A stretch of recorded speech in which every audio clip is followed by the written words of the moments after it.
Good evening, guys. It's me, Samay Sar Jain again. Today I'm making this video about other facts of Jains and Jainism, which is basically going to be a detailed explanation about the three jewels of Jainism.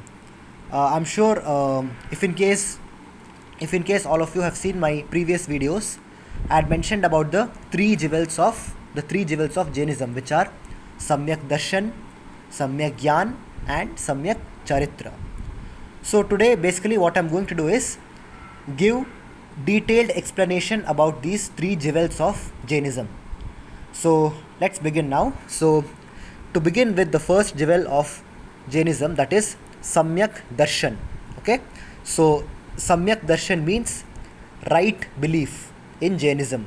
Samyak Darshan means right belief. In order to progress spiritually, sorry guys, one second.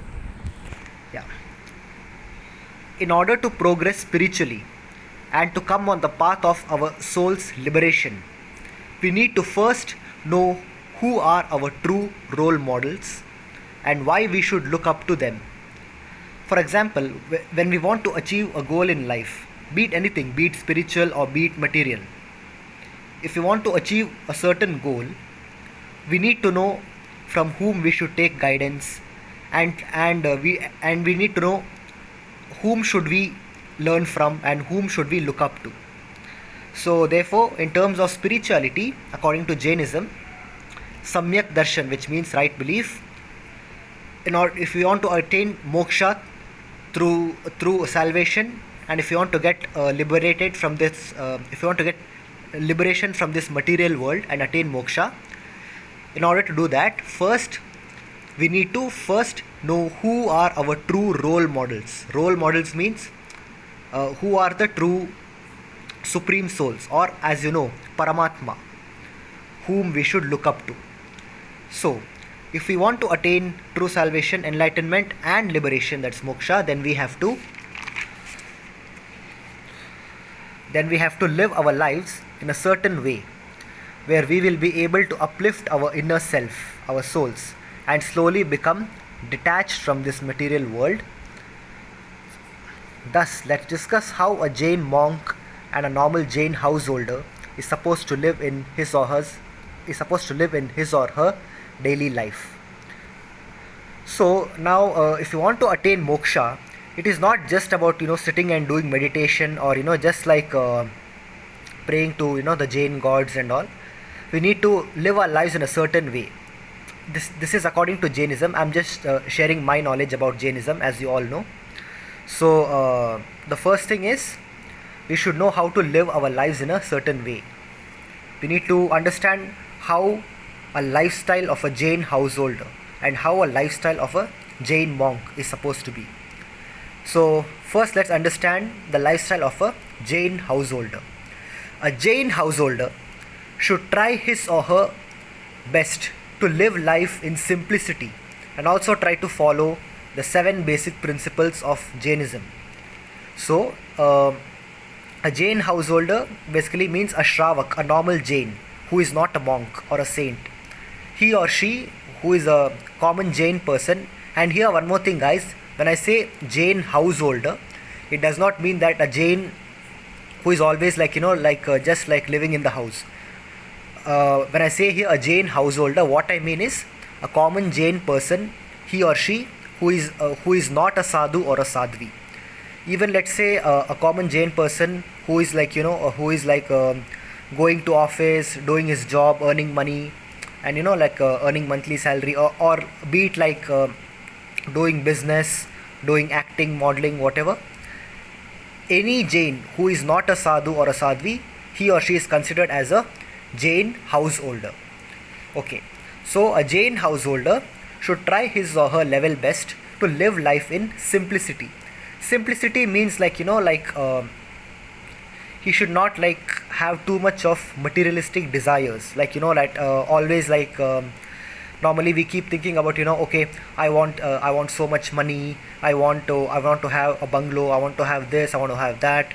So basically simplicity means that a Jain person, he or she should be happy with what he or she has. For example, if a Jain person is born in middle class, he or she should be happy to be born in middle class. I mean, like, many of us normally we think that, okay, that I wish that I wish that I should have been born in a very rich family. I wish that I should have been born, like in a very royal family, like that. So a Jain householder, wherever he is born, as long as he is born as a Jain, he or she should learn to live in simplicity, and be happy for where he is born, be happy for what he has in his life. Of course, I mean, like, later on in his life, he or she, he or she can do job, do business, and earn more salary, and get more profits through business legally. All these things a Jain householder can do and has the right to do. But the main point of simplicity is that he or she should be satisfied in his life the way it is going, and he or she should not feel sad, and not feel jealous of others. Okay, so let's continue. A Jain householder should try his or her level best to live life in simplicity, and also try to follow the seven basic principles of Jainism. So here, the 7 basic principles of Jainism, that is: 1. Ahimsa. I'm sure I've told you this in the previous videos. You can just check it. I'll just read it out once again. The 7 basic principles of Jainism are Ahimsa, Satya, Asteya, Aparigraha, Brahmacharya, Anekantavada, and Syadvada. When it comes to doing worship, a Jain householder should only worship the Tirthankars or Kevalis and all the Siddha Bhagwan, supreme souls or Paramatma, who have attained moksha or nirvana. This is because every Jain householder should seriously acknowledge that only those who have attained moksha are in fact considered worthy as worship according to Jainism. Once again, guys, this is according to Jainism. I'm just sharing my knowledge. Okay, according to Jainism, we worship only those Paramatmas who have attained moksha, and thus those who have attained moksha are worthy of worship, and thus are our souls, and thus are our spiritual role models. Those who have attained moksha, these are our spiritual role models. So by acknowledging this fact, a Jain householder accomplishes the first jewel of Jainism, that is Samyak Darshan, which means right belief. So as long as a Jain householder understands that who is supposed to be worshipped and who is not supposed to be worshipped, when a Jain householder acknowledges the right fact about who to worship and whom not to worship, the Jain householder accomplishes the first jewel of Jainism, that is right belief. Now, speaking about the Jain monk, how should a Jain monk live his or her life? A Jain monk, on the other hand, does not indulge in any of the daily activities or worldly activities. So unlike normal Jain people, a Jain monk does not go to work and earn money and all these things. A Jain monk basically only focuses on his or her soul, and a Jain monk is completely into spirituality, on the spiritual path. So a Jain monk, on the other hand, does not indulge in any of the daily activities, unlike the common Jains and unlike a Jain householder. But the concept of Samyak Darshan also applies for the Jain monk. These 3 jewels of Jainism, Samyak Darshan, Samyak Jnana, and Samyak Charitra, not only applies to a common Jain person, but also it applies to all the Jain saints and sadhvis also. Okay, so the concept of Samyak Darshan also applies for the Jain monks. The Jain monks most of the time spend their lives doing meditation and trying to go deep into their souls. Other times, the Jain monks spend their time going to Jain temples, giving religious lectures, and trying to spread the knowledge about Jainism to the common people. So, the Jain monks and sadhvis, most of the time, They spend their entire lives doing meditation and trying to feel the bliss, trying to feel the great happiness of their soul, of spirituality. So most of the time they spend their time doing meditation, and other times when they are not doing meditation, a Jain monk or even a sadhvi, they will spend their time going to different Jain temples and giving religious lectures to the common people. And Jain monks, they give religious lectures to the common people who are Jains and who are not Jains as well. And basically they just try to spread the knowledge about Jainism. They don't do conversion and all those things. It's just that they're just trying to make the world understand what is the meaning of Jainism and what Jainism is all about. Okay, so now moving ahead, let's discuss about the second jewel of Jainism, which is Samyak Gyan. Now, what is Samyak Gyan? And here the spelling is Jnaan. So the spelling may be Jnaan, but this you don't pronounce it. We should not pronounce it as Jnan. We should pronounce it as Gyan. Though the spelling is Jnaan, it means in Hindi or Prakrit Gyan, Samyak Gyan. So what is the meaning of Samyak Gyan? It means right knowledge. To have the right knowledge. That is, right knowledge means Samyak Gyan in Jainism. Now, for a Jain householder, along with the right belief, that is Samyak Darshan, I just explained to you previously, a Jain householder should also have the right knowledge about Jainism, which is Samyak Gyan, the second jewel of Jainism.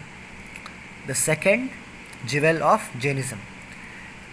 So, along with having the right belief, along with acknowledging the true supreme souls, along with acknowledging who are the real Paramatmas and who are to be worshipped, every Jain who is a householder should also have Samyak Darshan, because many times Jainism happens to be preached in many different ways by many Jain people, including Jain scholars, Jain priests and Jain monks and sadhvis. Because as we all know, and this does not happen only in Jainism, it can also happen in all the religions. Jainism in today's world, it has been preached by many people in many different ways. So sometimes we get confused who is telling the truth and who is not telling the truth, or who is mistaken and who is not mistaken. So thus therefore a lot of common Jain people and Jain householders, including me, most of the time get confused, which is very true. Like even I, I have heard the teachings of Jainism from many of my relatives and family members, and surprisingly, many of them. One second, guys.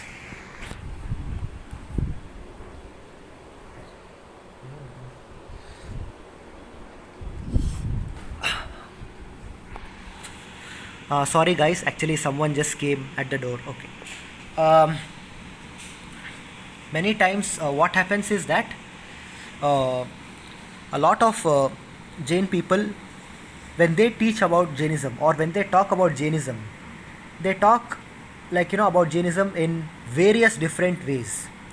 And not only the common Jain people, even sadhus and sadhvis, they preach about Jainism in many different ways. Therefore, a lot of common Jain people, including me and Jain householders, most of the time get confused when it comes to what to believe and what not to believe, whom to believe and whom to not believe. Therefore, a practicing Jain householder, in order to be a good practicing Jain householder, a Jain householder should question and reason out each and every person who preaches Jainism to him or her. Whenever a person comes and talks about Jainism to you, first you need to question and reason out each and every bit of what they are teaching, and each person who talks about Jainism should be questioned and reasoned out.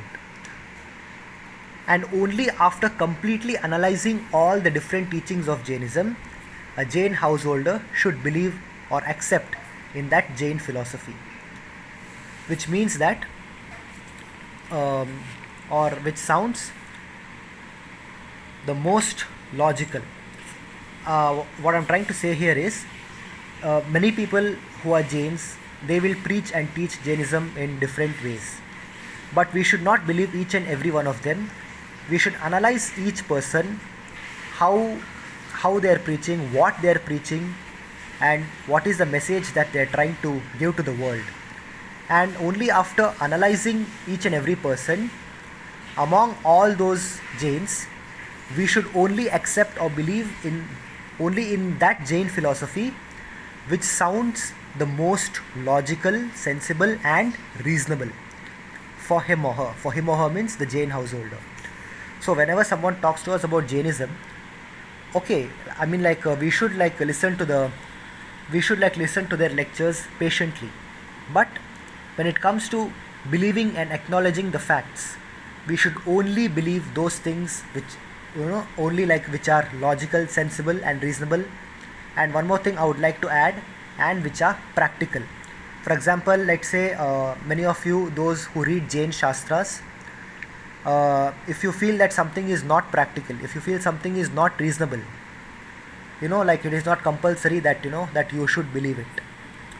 By doing this, the Jain householder will be accomplishing the second jewel of Jainism, that is Samyak Gyan, which means right knowledge. So in order to have right knowledge, a Jain householder or a common Jain man or lady should question and reason out each and every beliefs of Jainism, and and then come to a practical conclusion. So this is the greatness of Jainism. Jainism itself says, even when you read the Shastras, if you feel something is not making sense to you, please do not believe it. Only believe those things which makes sense to you. This is involved in the Jain philosophy of Anekantavada. So this is one of the biggest greatness of Jainism. Jainism teaches its followers to question itself. Jainism itself tells people to question and doubt the beliefs of Jainism. So now we understood what is the actual meaning of Samyak Gyan, right knowledge. So this is what a common Jain householder should do. Whereas for a Jain monk indeed has very rich knowledge about Jainism. A Jain monk, a Jain monk, a Jain sadhu or sadhvi, they have very rich knowledge about Jainism. They are well versed in Jainism. They have got in fact 99 or 100% of knowledge completely about the Jain way of life. But Jain monks, be it Digambar or Shwetambar, are most of the time busy in doing meditation. So when it comes to knowledge, as I mentioned before, a Jain monk or sadhvi, they'll be spending most of their time doing meditation. But sometimes they also come out to give religious lectures, that is doing meditation, doing swadhyaya. Swadhyaya means reading all the Jain Shastras and textbooks. But whenever the Jain monks go to give the lectures about Jainism, that is called pravachana. But whenever a Jain monk or monks go to give the lectures about Jainism to the common people, the Digambar Jain monks will preach about the Digambar concept of Jainism, and the Shwetambar Jain monks will preach about the Shwetambar concept of Jainism. So even in Jainism, as I mentioned before, there are two sects, Digambars and Shwetambars. So the Digambars, they will preach about the Jain text. They will preach about the Digambar Jain text to the common Jain people. Whereas the Shwetambar Jain monks, they will preach about the Shwetambar concept of Jainism from the Shwetambar Jain texts. So this is the Samyak Gyan of the Jain monk. Now coming to the last and the final jewel of Jainism, which is the third jewel of Jainism. So finally let's discuss about the third jewel of Jainism, which is Samyak Charitra, which means right conduct. How a Jain person should conduct himself or herself in his or her daily life. So the last and the third jewel of Jainism is Samyak Charitra, which means right conduct. So Now, how should a Jain householder live his or her life? In this Samyak Charitra, the responsibilities of a Jain householder or a common Jain person is actually quite long, but I request all of you to please listen with patience so that you can understand. Okay, a Jain householder who is a practicing Jain has to live his or her life in a certain way along with having the right belief and the right knowledge about Jainism. So, the right belief and right knowledge, which is Samyak Darshan and Samyak Gyan, along with having these two jewels, a Jain householder, in order to accomplish the third jewel of Jainism, he or she should live his or her life in a certain way. So, a practicing Jain householder or a common man or lady who is a Jain should do puja, swadhyaya, samaika, sandhya vandana, and jinabimba abhisheka and evening prayers on a daily basis, whether or not he or she is going for work or job or doing business, etc. So, a Jain householder, which means a common Jain man who is also going to work, going for job, doing business, or whatever he's doing, whatever he or she is doing in his or her daily life, in order to accomplish the third jewel of Jainism, a Jain Shravaka or a Jain householder should do these things. Puja. Puja means, I'm sure all of you know, doing prayers. Puja. Swadhyaya means he or she should read he or she should daily read the Shastras of Jainism. Samaika. Samaika means it is like a special type of prayers what Jains do. And Sandhya Vandana. Basically, Samaika and Sandhya Vandana are actually quite similar. The only difference is that when you say Sandhya Vandana, it means that this is the prayer which Jains are supposed to do in the evening. Even for Jains also, we have certain times when we need to do our prayers. Like in morning we have to do, and evening we have to do. Jains, we normally have 2 times for prayers in a day. Once in the morning, once in the evening.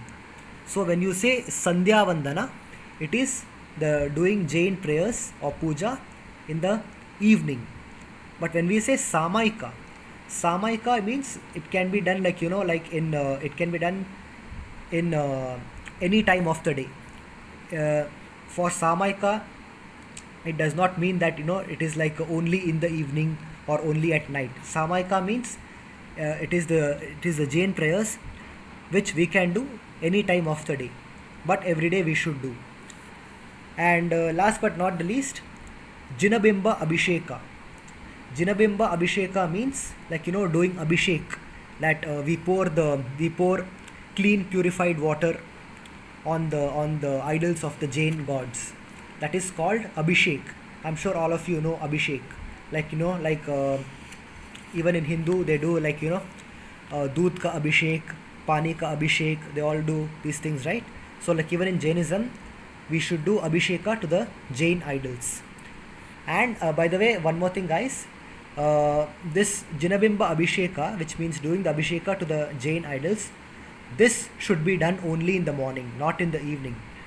So doing putting the purified water on the idols of Jain gods and making that water into the holy water. In Hindi we say prasad lelo, we say, right? So in order to make water a holy water, we do Jinabimba Abhisheka in the morning, not in the evening or not at night, definitely only in the morning, not even in the afternoon. Okay.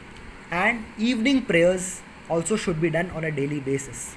So evening prayers, I've told you, right, it can be Samaika or Sandhya Vandana, that is evening prayers on a daily basis. A Jain householder is supposed to do, whether or not he or she is going for work or job or doing any business, etc. A Jain householder can do business, can do job, everything, but these are the important things which he should be doing on a daily basis. Evening prayers, Sandhya Vandana and Samaika, and in the morning Jinabimba Abhisheka. Now, a practicing Jain householder must also follow the 7 principles of Jainism, such as being kind and non-violent with others. as I've told you before, that is ahimsa. Being kind and non-violent with others, that is ahimsa. Being truthful in every situation of his or her life, even if the situation is very tough, so that is satya. A Jain householder, he or she should be truthful in every situation of his or her life, even if the situation is very tough. So here I totally understand that sometimes in life, like there can be situations where we may not be able to tell the truth. And honestly, I also admit that sometimes I also cannot be truthful every time in my life. Sometimes, in fact many times, there can be situations where if we tell the truth, we can be in trouble. So sometimes, either we have to keep quiet, or we cannot tell the truth, and we may have to say certain truths, with adding some twists in the truth. But I mean like honestly speaking, I also do these things. But according to Jainism, in every situation of life, we should be truthful. And whether the situation is easy, whether the situation is very tough, we should be truthful. In both difficult and easy times, we should be truthful. That is called satya. And not stealing or even touching anything which does not belong to us. That is asteya. As I've told you in the previous video, asteya. What is asteya? Asteya means to not steal. So to not steal or to not even touch, it means asteya. Now the next principle, that is aparigraha, which means not using too much of resources and not unnecessarily using excessive amount of money for his or her personal desires and passions. So aparigraha is basically means sometimes unnecessarily we spend too much money on certain products just because it is luxury. I mean, fine. I mean, as a Jain also, we can live a life of luxury, but we should keep our luxuries up to a certain limit. We should not let our desires and passions take control of our mind. So basically trying to detach ourselves, trying to be detached from the material world, and trying to renounce the materialistic pleasures in life, it is called aparigraha. So we should use we shouldn't use excessive amount of money for unnecessary things. Rather, we should use money basically for what are our needs. We should use all the amount of money we can in order to fulfill our needs, but we should have a control on our desires and passions. So this is aparigraha. And next principle is respecting the opposite gender and not looking at or touching the opposite gender with any bad or evil intention. This is called brahmacharya. In order to be a true Jain, we need to respect the opposite gender. A man has to respect a woman. A man cannot disrespect a woman. A man should not look at the opposite gender with any bad or evil intentions. Some men, right, they have got a very disgusting habits, they look at women they look at women in a very disrespectful way, and overall they can be perverts, and they can be hooligans, and they have no respect for women. This is absolutely not allowed in Jainism. A true Jain person, a Jain man, should respect women, and as I had mentioned to you before, every Jain man should only look at women only in three forms. One, either as a mother; second, as a sister; or third, as a daughter. A true Jain man always sees every woman either as a mother, a sister, or a daughter. So, being a true Jain, a man has to respect women. Yes, of course. I mean, we should respect the opposite gender, which means even the women should respect men, which they do. But basically, a man has to respect a woman. Being a true Jain, this is very important in Jainism. So this is called brahmacharya. And another meaning for brahmacharya, as I mentioned to you before, it means celibacy. A man, if possible, he or she should try to be single, try to not get married, and a man should not have too much of sexual desires and all these things. So this is called brahmacharya. Okay, brahmacharya. Being a true Jain, a man has to respect a woman. Disrespecting a woman is one of the biggest sins a man can ever do, according to Jainism. Now, the next point comes respecting everyone's opinions and points of views, and simply not starting any quarrels or violent arguments with others that can cause extreme rage, hate, and emotional violence. So, the next principle is that we should respect everyone's opinions and points of views, and simply not start any we should not start unnecessary vulgar arguments and quarrels with others. And also, a true Jain should view each and everything from different angles and acknowledge the fact of non-absolutism in life, that is Anekantavada and Syadvada. I'm sure all of you have understood the concept of non-absolutism. Those who have not seen my previous video, please check my previous video. It is called My Knowledge and Understanding About Jainism Part 2. You can check in that video, and I've mentioned clearly all the details of all these 7 principles of Jainism. So, being a Jain, we should learn to respect everyone's opinions and points of views and not start vulgar arguments with others. Rather, we should try to understand their point of view and agree to disagree. So also viewing each and everything from different angles. We should not just view anything from one angle. We should look at things with different perspectives. Acknowledge different perspectives. By acknowledging the different perspectives of people and everyone, a true Jain understands the concept of non-absolutism in life, that is Anekantavada and Syadvada. So Anekantavada is the 6th principle and Syadvada is the 7th principle. So Anekantavada and Syadvada are basically more or less the same. Now moving ahead, these are practicing the 7 principles of Jainism for a Jain householder. But this is not everything for, this is not the complete form of Samyak Charitra for a Jain. So now moving ahead, what are the other things a Jain should do in order to accomplish the 3rd jewel of Jainism, that is Samyak Charitra. So a Jain householder should not consume, which means eat. A Jain householder should not eat meat, honey, eggs, and even root vegetables such as potatoes, sweet potatoes, carrots, radishes, brinjals, beetroots, onions, garlic, and mushrooms. Even cauliflowers are not allowed for consumption in Jainism, though it is not a root vegetable, because it has a lot of visible bacteria in it. So here what they are saying is that for a true Jain householder who wants to practice Jainism completely, he or she should never eat meat, should never consume honey, should never consume eggs, and forget about meat, honey, and eggs. A Jain should never consume meat, honey, and eggs.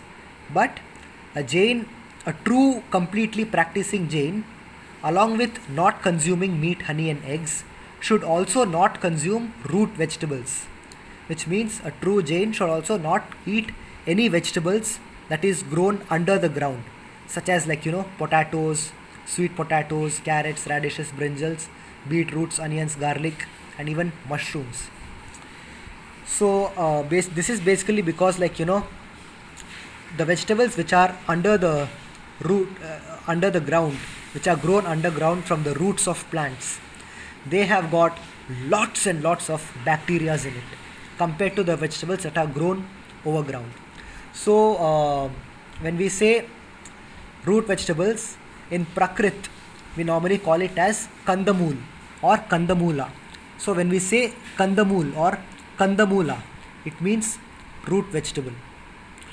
And one more thing, from the root vegetable, there are only uh, three food that Jains can consume, which are grown underground. That is, one is turmeric, ginger, and peanut. Because turmeric, it has got this medicinal quality, and though it is underground, it has got very less bacteria in it.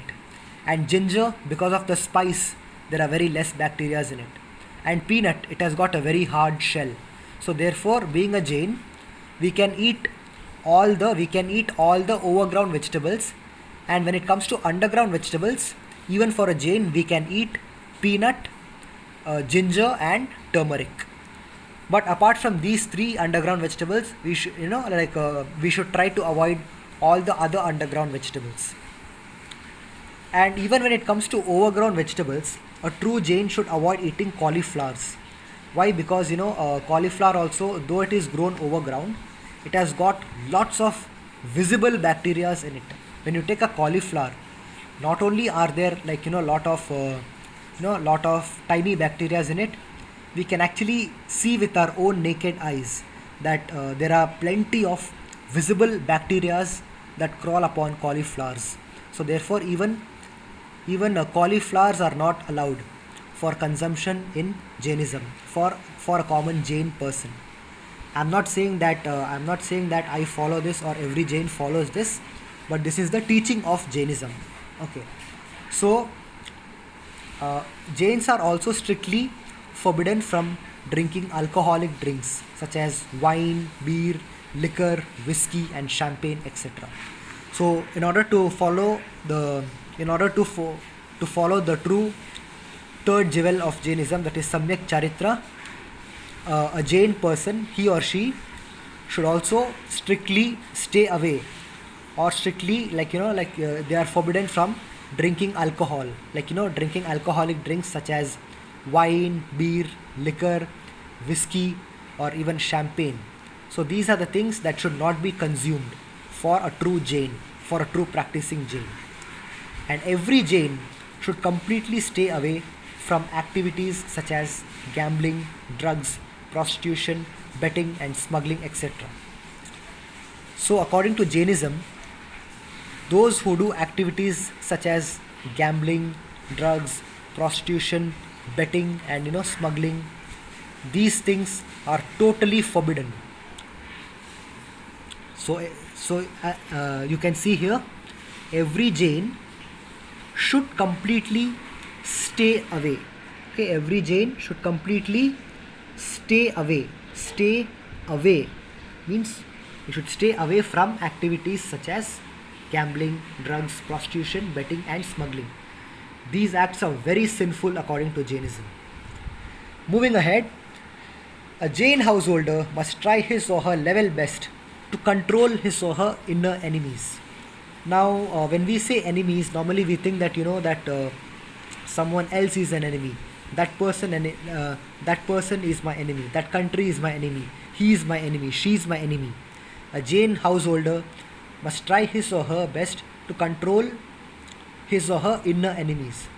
But one thing we should all understand in life is that uh, our true enemies are our inner enemies and not the outer enemies. Now, what are these inner enemies? Our inner enemies are anger, pride, ego, greed, lust, and delusion. So, anger, pride, ego, greed, lust, and delusion are the inner enemies of each and every living being in this world. So, being a true Jain, a Jain householder who is a man must give the uttermost respect to women. That means, he should not have lust. A Jain householder who is a man must give the uttermost respect to women and must treat every woman either as his mother, sister, or daughter. I also just explained this to you just a few moments ago. You can check it up. A Jain householder who is a man must give the uttermost respect to women and must treat every woman either as his mother, sister, or daughter. So this means every Jain man should control his lust. He should never see women as sexual objects. He should always see women as human beings because they are human beings, and a Jain man should give the uttermost respect for women. Next, a Jain householder is generally supposed to live as a brahmacharya and refrain from all types of sexual activities. This also I've explained to you before. A Jain householder should try to practice the philosophy of brahmacharya, which means he should refrain from all types of sexual activities. He should not indulge in sexual activities. But if a Jain householder is already married, then he or she should be completely honest and loyal to his or her life partner, that is, husband or wife, and should never ever cheat on each other. So, a Jain person, let's say a boy or a girl, if they are already married, that's fine. But if once they are married, they should be completely honest and loyal to their life partner. A girl should always be loyal to her husband, and a husband should always be completely honest and loyal to his wife. And they should never cheat on each other. After being married, if the husband and wife start cheating on each other, this is also considered a very big sin according to Jainism. So even for a Jain married couple, both the husband and wife should respect each other and be loyal to each other, and they must never cheat on each other. Now moving ahead, a Jain householder who is serving in the armed forces, that is army, navy and air force of his or her country, should never take pleasure in killing the enemies of his or her country.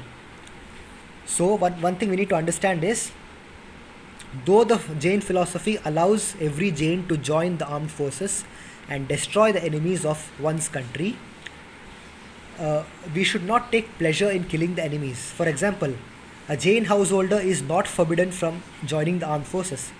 A Jain householder has every right to join the army, navy and air force to protect his or her nation. But in case there is a war, a Jain householder, though he can destroy his enemy, and he should destroy the enemy to protect, a Jain householder who is in the armed forces should destroy the enemy of his or her country in order to protect his or her country, his or her nation. But when a Jain kills the enemy of the country, that Jain soldier, that Jain warrior should never take pleasure in killing the enemies. Rather, they should just take pleasure in they should just take pleasure that, or pride that, they have protected their country. Just because they have protected their country, they can take satisfaction and happiness for that, but they should never take pleasure in killing the enemies of their country.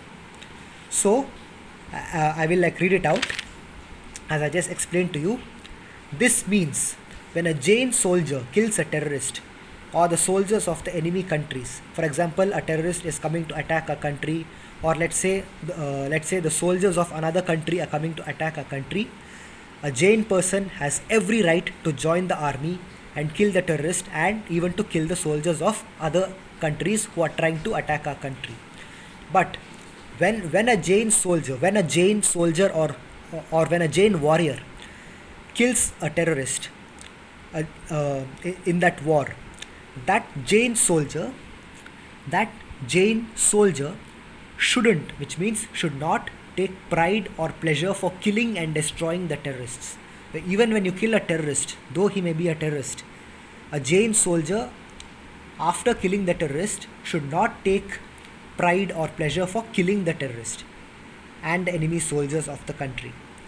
Rather, the Jain soldier should only be satisfied that he or she was able to successfully defend his or her country and his or her people. So when a Jain soldier kills the terrorist, the Jain soldier can only take internal satisfaction that he has or she has successfully defended the country and defended his or her people. You know that they say that apni praja ko raksha karna.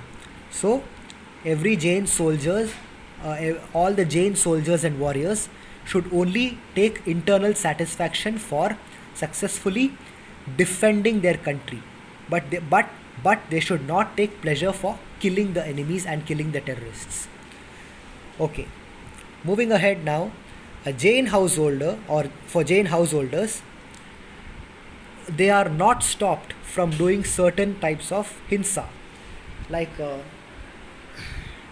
I'm sure all of you may have understood the concept of hinsa. Hinsa means violence.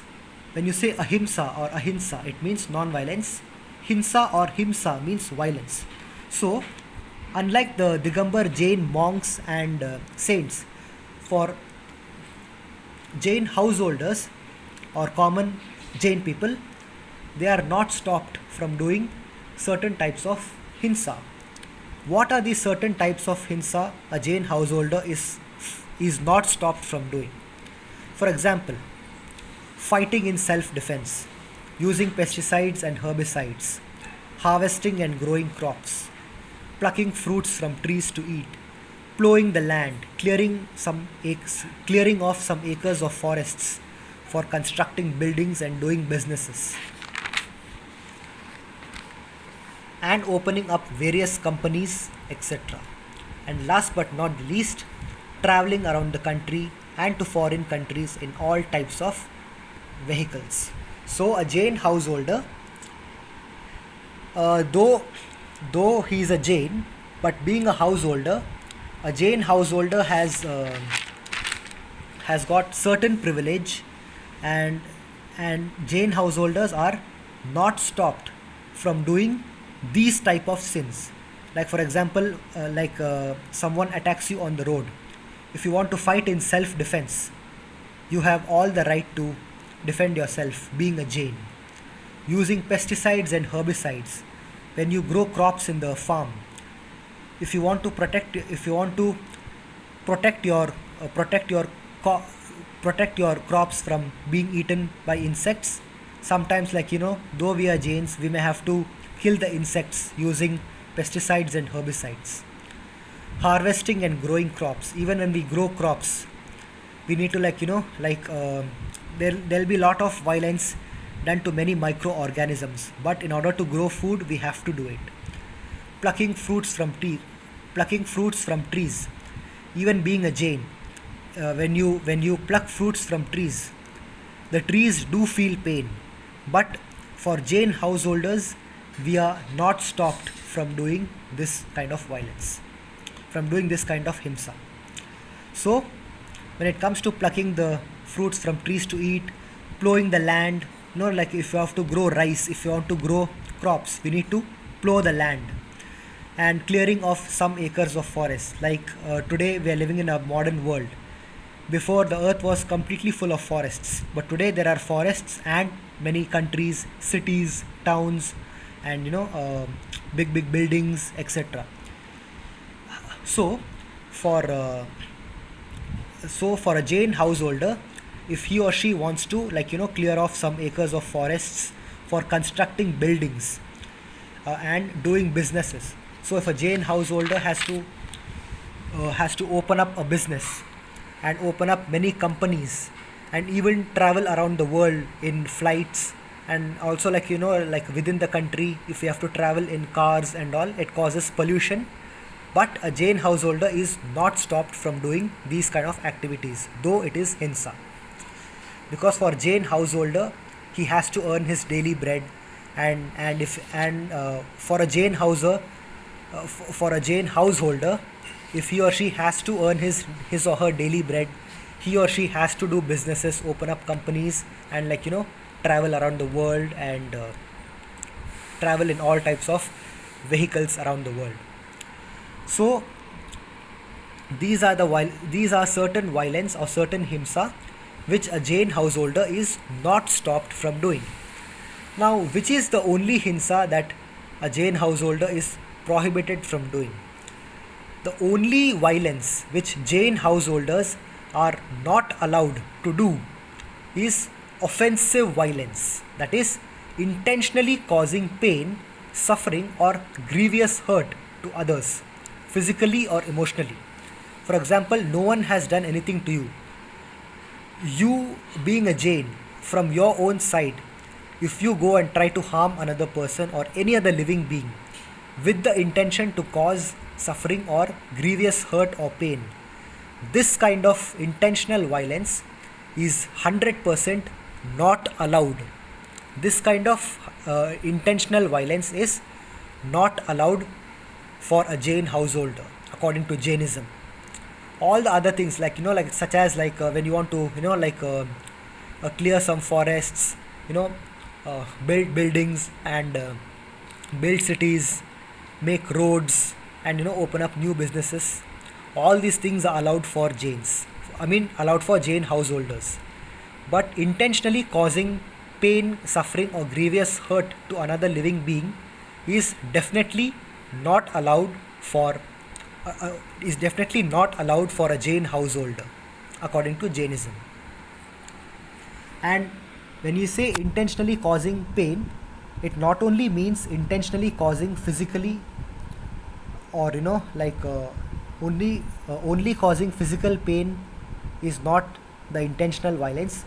Even intentionally causing emotional pain means, insulting others, using foul languages, criticizing others unnecessarily, these kind of things a Jain householder is never ever supposed to do. This is called intentional emotional violence. So any kind of intentional violence, be it physical or be it emotional, this kind of intentional violence is not allowed for a Jain householder. Now, even when it comes to doing certain businesses, while doing the businesses of profit making, or let's say like Jain householders, uh, I mean most of the Jains, they are they are business people.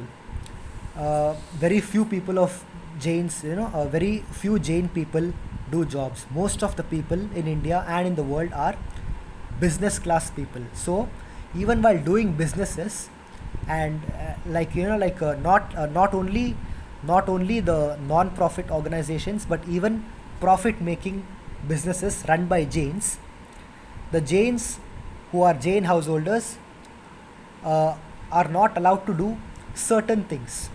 So what are these things? Let's understand. When it comes to doing business, Jain householders should not do or indulge themselves into industries such as the meat and poultry business, the egg business, the honey business, the cigarette and alcohol business, the silk business, and the leather business. Now, why is this rule for Jain householders? I'll explain to you. For a Jain householder, he or she can do business. Okay, one thing, guys, please understand, there is nothing wrong according to Jainism for a Jain householder to do business and to become rich. But there are certain businesses which a Jain householder should not do, and those businesses are the meat and poultry business. Why? Because in meat and poultry, many animals such as cows, goats, sheep, they will be slaughtered for meat. So that is purely hinsa. So, and even when it comes to poultry business, poultry means the chickens. When it comes to slaughtering the hens, the roosters, the chickens, the hens, the roosters, and the little chickens for food. So a true Jain should never involve in the poultry business, because that is also pure hinsa. A Jain businessman should also not indulge in the egg business. Why? Because even eggs, they comes from the hen. Even in the egg business, there are lots of violence done against innocent chickens and innocent hens. So a Jain business person should even never indulge himself in the egg business. Next comes the honey business. Why a Jain businessman should never do honey business? This is because even in the honey business, lot of honey bees, the bees are exploited. Lot of bees are killed for their honey. Even when there is that beehive, the bee farmers, they will go take the beehive, and they will throw out all the bees, and in the process of making the honey, in the process of rather collecting the honey, lot of honey bees are killed, and that is also hinsa. And be it a honeybee or be it any animal, Jainism respects each and every life. So a Jain businessman or a Jain business lady should never indulge himself or herself in the honey business, because there are a lot of violence done to the bees. Next comes the cigarette and alcohol business. Because see, here the cigarette and alcohol, these many people may be fond of doing, but cigarette and alcohol, it causes only destruction. It is very unhealthy for people to consume. So therefore, being a true Jain man, a true Jain businessman should never do businesses of cigarette and alcohol, because it is it is causing damage to the human beings and to the society. Next, the silk business. Why a Jain businessman should not do silk business? This is because a Jain businessman, when you do the silk business, lot of silkworms are exploited. Just when you do the honey business, lot of bees get exploited. Similarly, when you do the silk business, lot of silkworms are killed in the process of making silk. In fact, there are many silkworms which have to be put in boiling water in order to get their silk, and this is too much of hinsa, too much of violence. Therefore, a Jain businessman should not do even the silk business. And last but not the least, a Jain householder should never do the leather business. A Jain householder should not do the leather business. Why? What is leather? Leather is the skin of animals. Most of the leather belts, leather bags, and leather shoes, etc. Many animals, they will be skinned alive. I mean, can you believe the pain of skinning someone alive? So many animals are skinned alive in the leather business, and this is too much and extreme amount of violence, that is extreme amount of hinsa. So a Jain businessman should never indulge in these businesses: meat and poultry business, the egg business, the honey business, the cigarette and alcohol business, the silk business, and last but not the least, the leather business. So these are the certain industries which a Jain businessman or a Jain business lady should never get involved in, because Jain householders should understand that just because something is legal, it does not mean that it is also moral and ethical. In today's society, in today's day and age, there are many things that can be legal, but just because something is legal, it does not mean that it is also moral and ethical. So for a true Jain, we should not only follow the legal procedures, we should also abide by the moral and ethical codes of living our lifestyle. And if we do any immoral and unethical actions just because it is legal, then we may not face any consequences from the law in the land, but we will surely have to bear the bitter fruits of our bad karmas, that is sins, in our next births. For example, a Jain person, just because something is legal but it is not moral, if the Jain person does an immoral or an unethical act, well, though because it is legal, for example, like all these businesses, the leather business, the silk business, the honey business, the egg business, the meat and poultry, all these things are legal and are acceptable according to the law. But just because it is acceptable by the law, yet these industries contain lot of violence. So being a true Jain, if a Jain businessman gets involved in these kind of businesses, though he may not face the law though he may not face any consequences by the law of the land, but in his next birth he will have to bear the bitter fruits of his bad karmas. Therefore every Jain householder, so now as I just explained to you previously, every Jain householder can do business, run companies and big industries. There is nothing wrong in running big businesses, running big companies and big industries. A Jain householder can become a big businessman, run companies and even big industries, and become a very rich and wealthy person. As I told you, there is even nothing wrong for a Jain person to become rich and wealthy. But they, who? The Jain people. When I say they, the Jain people. But the Jain people, the Jain householders, must ensure that there are no violence committed in the businesses that they do. So, whenever a Jain businessman, or whenever the Jain business people, that Jain entrepreneurs, Jain industrialists, Jain company owners, Jain CEOs, and like big wealthy Jain people, whenever they do businesses, they should ensure that there are they must ensure that there are no violence committed in the businesses that they do. So, uh, as I mentioned, that there is nothing wrong for Jain householders to become rich and wealthy, but the only thing they should take note of is that they should not do any kind of violence in their business. So as long as there is no violence in any business, a Jain householder is free to do business, and a Jain householder is free to start his or her own company and become very wealthy person, and become very wealthy Jain people. So, that is what it says over here, because Jainism has nothing against being rich and wealthy. So it is not wrong, or it is not a sin for Jain householders. It is not a sin for Jain householders to become rich and honest. It is not wrong for Jain householders to become rich and honestly earn a lot of money for enjoying their lives. So a Jain can live his life to the fullest. A Jain can live a life of luxury and lavish life, but as long as there is no violence.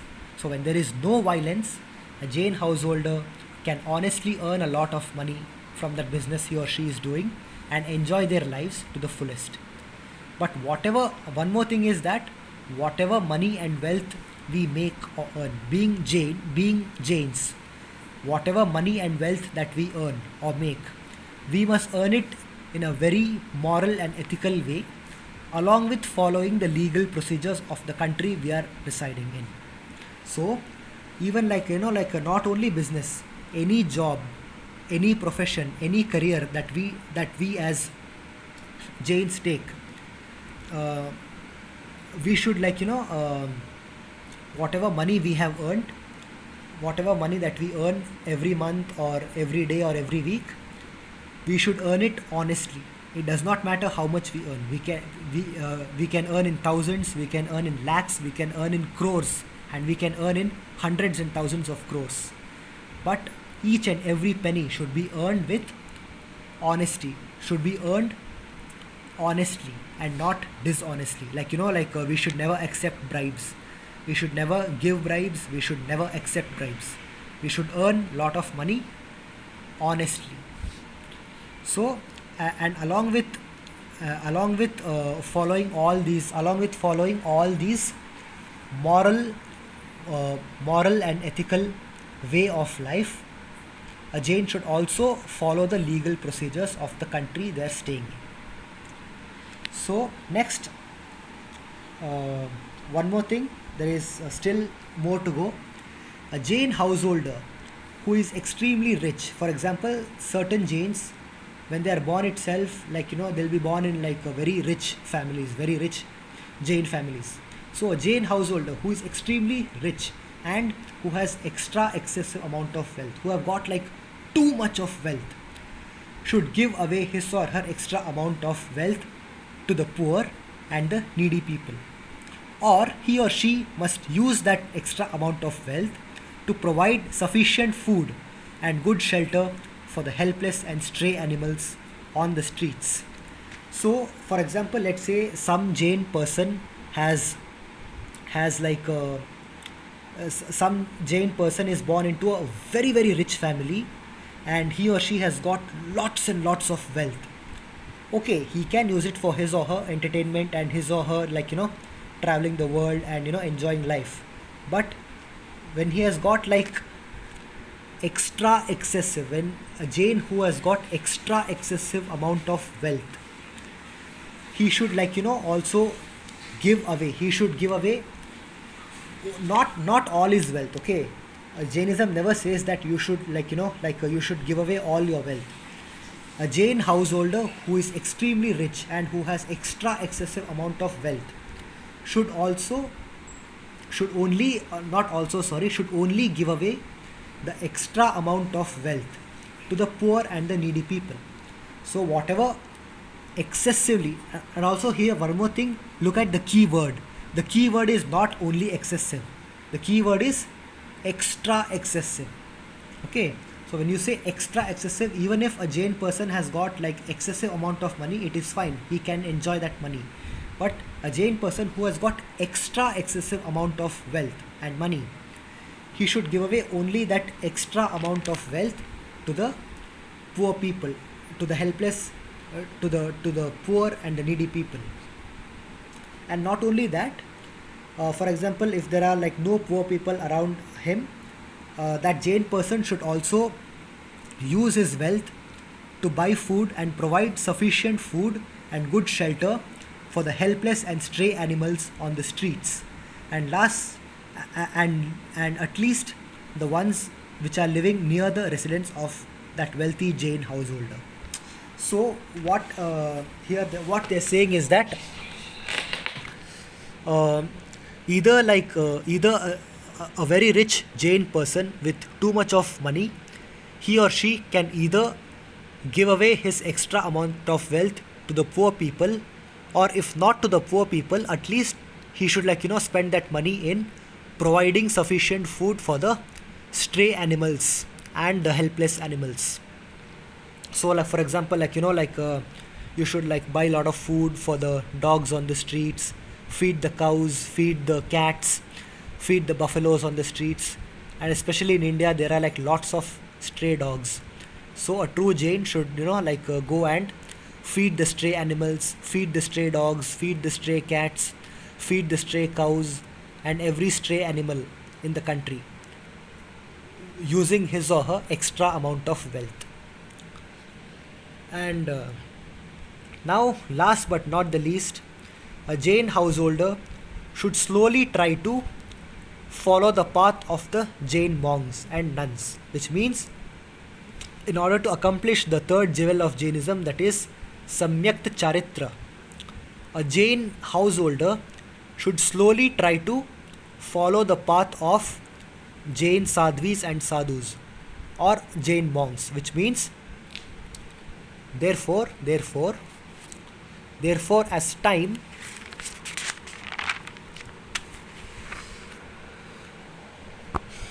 therefore as time goes by, a Jain householder should try to renounce his or her worldly pleasures and materialistic possessions, which means this concept is called aparigraha. Let's say a Jain person, okay, he has like enjoyed his life, he's a very wealthy person, he's, he's living his material life to the fullest. But after enjoying his life to a certain extent, a Jain householder should try to slowly renounce his or her worldly pleasures. A Jain householder, after enjoying his or her life in the materialistic and the practical world, a Jain householder should slowly try to detach himself from all these materialistic possessions, and finally if possible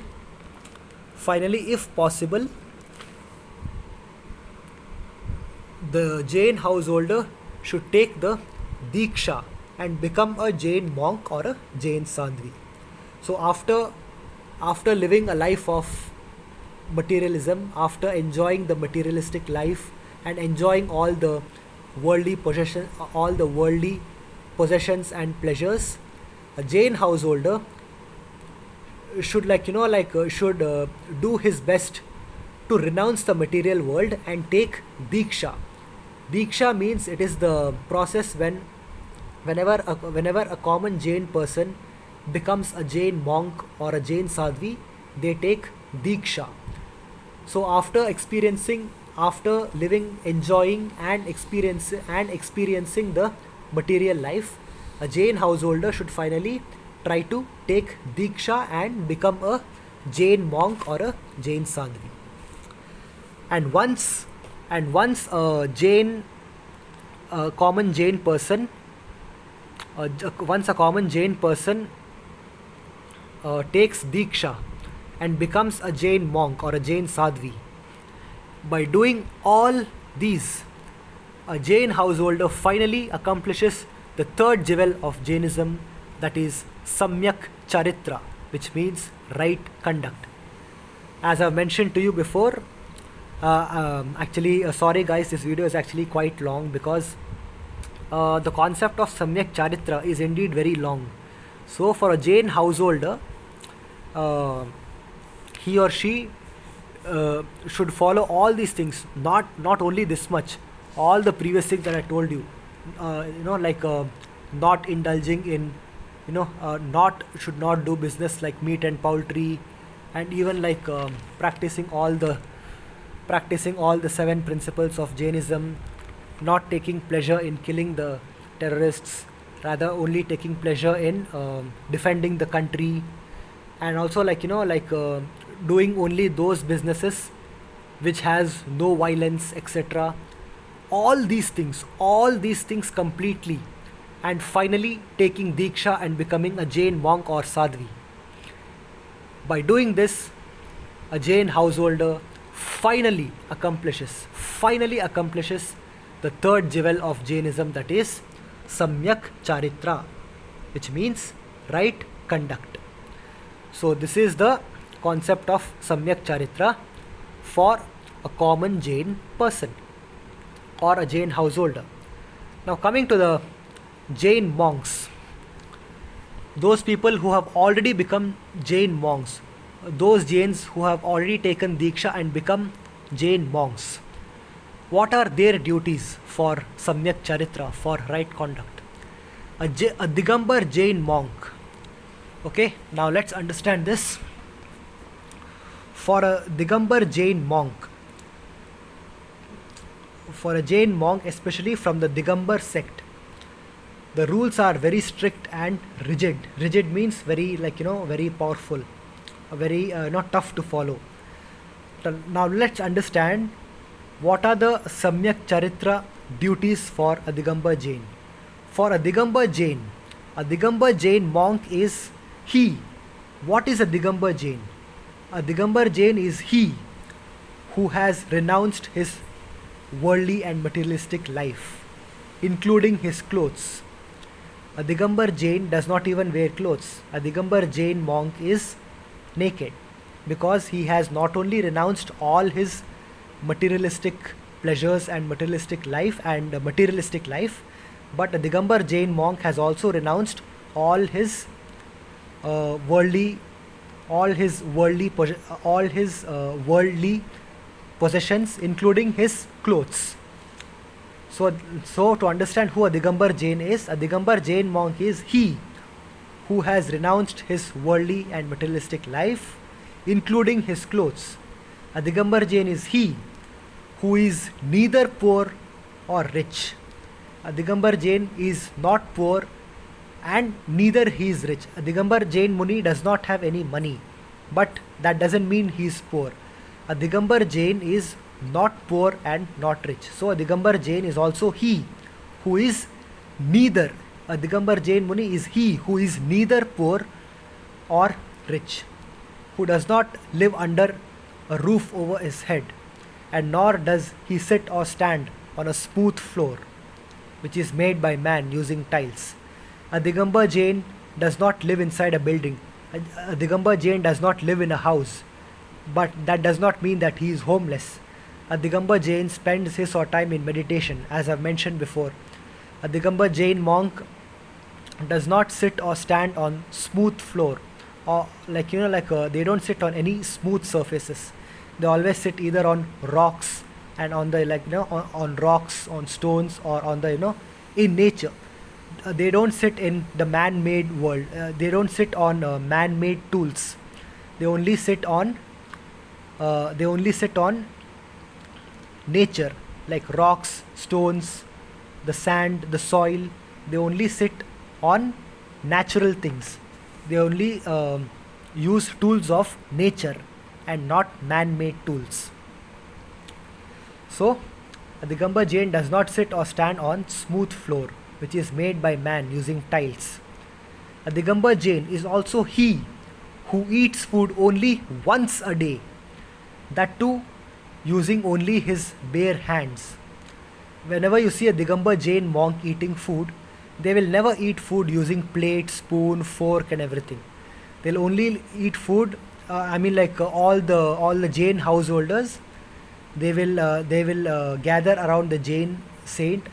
They will gather around the Jain Muni, and they will offer food directly to the hand of the Jain monk, and the Jain monk will directly eat the food only with his bare hands.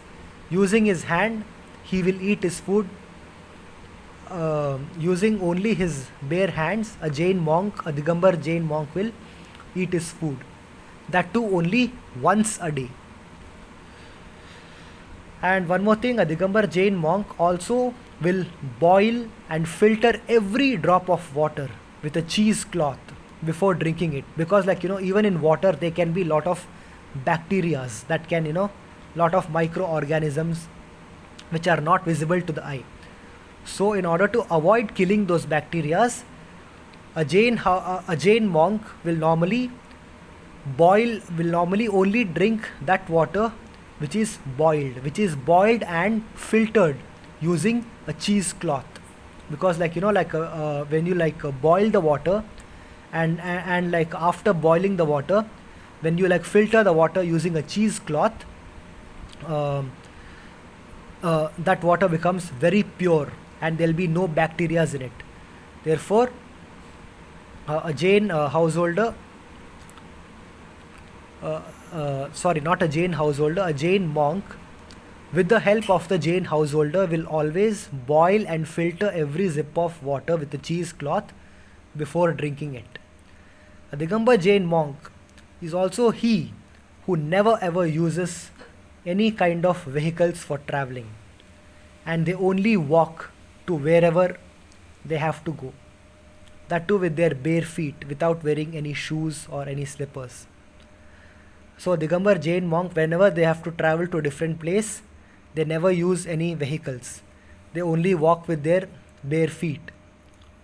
And one more thing is that the only tool that they use is a pinchi. A pinchi is it's like a broomstick made of fallen peacock feathers.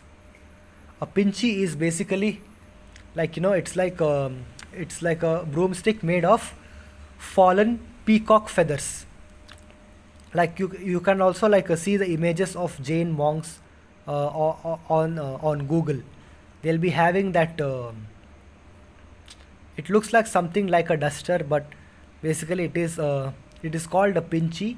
It's made from fallen peacock feathers. They use it to sweep off any insects, bugs, or any tiny living microorganisms, creatures very gently, which gets in their way when they walk. Because as you know, Digambar Jain monks, they are very strong and concerned about ahimsa, non-violence. So they use this pinchi to sweep off every insect, any insect or bug which gets in their way when they walk. So whenever they are walking, they will keep they'll keep sweeping off innocent insects. And even before they sit down on any platform, before they do meditation, when they sit down on any platform, they will first take that pinchi, sweep that place, and then sit on that platform before doing meditation. Last but not the least, A Jain monk doesn't go around asking for food. Even once in a day, when he goes around for food, a Jain monk doesn't go around asking for food. He only takes the food if a Jain householder offers him the food voluntarily. Which means that even once a day when the Jain monk eats food, he will never go begging and asking for food. A Jain monk will only he will only be doing meditation. The Jain householders will approach the Jain monk and offer him food once in a day. So only when the Jain householders offer him the food voluntarily, the Jain monks will eat the food. Otherwise, they will not eat the food, and they will not also go around begging for food, or asking for food and water. Finally, a Jain monk who is Digambar does not love or hate anyone. They are basically neutral minded. A Jain monk doesn't love or hate any people. For example, let's say some Jain people who offer food. A Jain monk will not will not love that person, and neither do they hate those people who do not offer food to them. For example, a Jain monk, a Digambar Jain monk, when you both in fact Digambar and Shwetambar, let's say those people who offer them food, they will not show the monks will never show love to those who give them food. And secondly, the monks will also not show hatredness to those who don't give them food. They strongly believe in the concept of karma. So the Jain monks, they will neither love nor hate anyone. They will just spend their time in meditation, and whatever comes in their way, they will just accept it as a result of their previous birth's karma. So there is no love, no hate in the hearts of the Jain monks. And last but not the least, the Jain monks do not possess any worldly emotions such as love, hate, ego, like and dislike, sadness, loneliness, anger, fury, lust, and jealousiness. These common emotions of common people are not present in the hearts of the Digambar Jain monks. They are completely neutral in their hearts. And now to conclude the video with the Shwetambar Jain monks, the Jain monks from the Shwetambar sect also live their lives 98% as same as the Digambar Jain monks. Whatever is the lifestyle of the Digambar Jain monks, the Shwetambar Jain monks also more or less live their lives the same way. The only difference is that, unlike the Digambar Jain monks, the monks of the Shwetambar sect, they wear a plain white cloth around their body, and they even wear a piece of white cloth around their mouth to avoid harming any insects or bugs and bacteria whenever they speak or while giving religious lectures, which is called pravachana. So even for the Shwetambar Jain monk, their life is 98% as same as the Digambar Jain monk. The only difference is that this is when it comes to monks, not the householders. You can check my first video of Jainism, where I've given the difference between Digambar and Shwetambar Jains. That is for basically the Jain householders. When it comes to the Jain householders, there are in fact at least 9 differences. In fact, there are lots of differences between the Digambar and the Shwetambar Jain householders. But when it comes to the Jain monks, both the Digambar and the Shwetambar Jain monks are more or less the same. But the only difference between a Digambar and a Shwetambar Jain monk is that the Digambar Jain monks do not wear any clothes, while the Shwetambar Jain monks wear white cloth around their body, where the only difference is that the Shwetambar Jain monks wear a plain white cloth around their body, and they even wear a piece of white cloth around their mouth. That's it. So this is the only difference between the lifestyle of a Shwetambar and a Digambar Jain. So apart from all this, this is the end of the video. So this is the description about the Samyak Charitra for the Digambar and the Shwetambar Jain monks. And you can please see this video with complete patience. And so basically this video was about Samyak Darshan, Samyak Gyan and Samyak Charitra. I know this video was very long, but in order to understand Jainism, all of you should watch this with complete patience. Thank you. This is it for today. I will finally end this video with the most profound and the most powerful mantras in the universe, the Namokar Maha Mantras. So here it goes. Om Namo Arihantanam, Namo Siddhanam, Namo Airyanam, Namo Vajjayanam, Namo Loyesavasahunam, Eso Pancha Namokaro, Savapava Panasano, Mangalanancha Sauvesim, Padamama Havai Mangalam.